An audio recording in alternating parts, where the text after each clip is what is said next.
And joining me now with reaction to Joe Biden's speech blasting President Trump moments ago, Josh Kraushaar. He's politics editor and chief political columnist at the National Journal, and Howie Kurtz, Media Buzz host and Fox News media analyst. Josh, you wrote a little bit about this over the weekend. How did you think Joe Biden did today?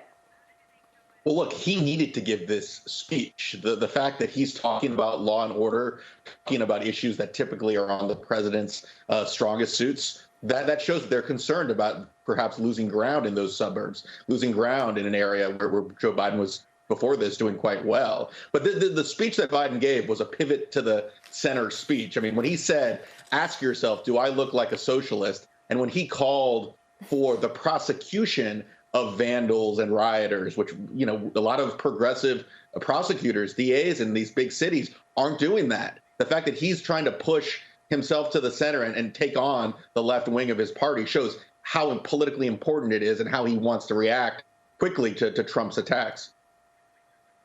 Howie, even the media was starting to say to the Biden campaign, like, what are you doing? Why aren't you out there? Why can't you make any of these statements? Do you think that they felt the pressure?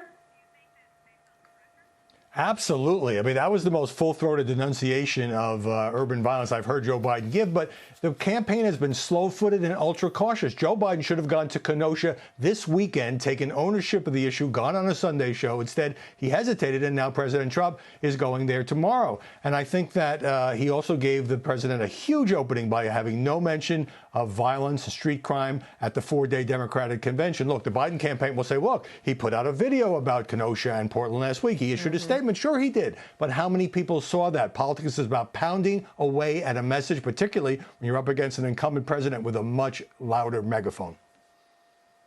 Josh, should we make anything about the choice of the Biden campaign to not go to Wisconsin and instead campaign in southwestern Pennsylvania? You know, he repeated that he is not going to ban fracking, and he seemed like he really wanted to make that message stick because maybe Trump is having a little bit of success penetrating with that message in Pennsylvania.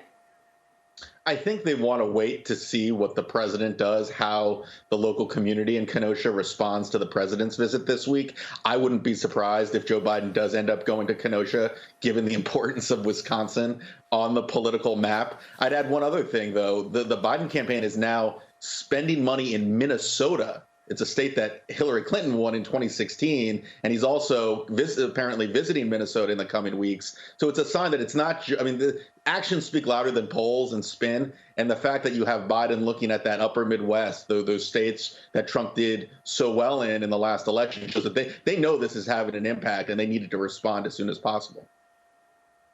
Howie, Republicans are feeling a little more bullish because they think that this topic works much better for them than coronavirus, as those cases, thankfully, continue to go down just a little bit. But crime is on the rise. And Kevin McCarthy, the House Minority Leader, wrote this on Twitter: those people who are vandalizing, looting, and committing violence in the streets aren't protesters, they're criminals, and they need to be arrested. This madness must stop. Can the Republicans continue to campaign on this issue, but also, you know, address the real issue that some people have, the fact that there is questions about police misconduct in at least some of these cases?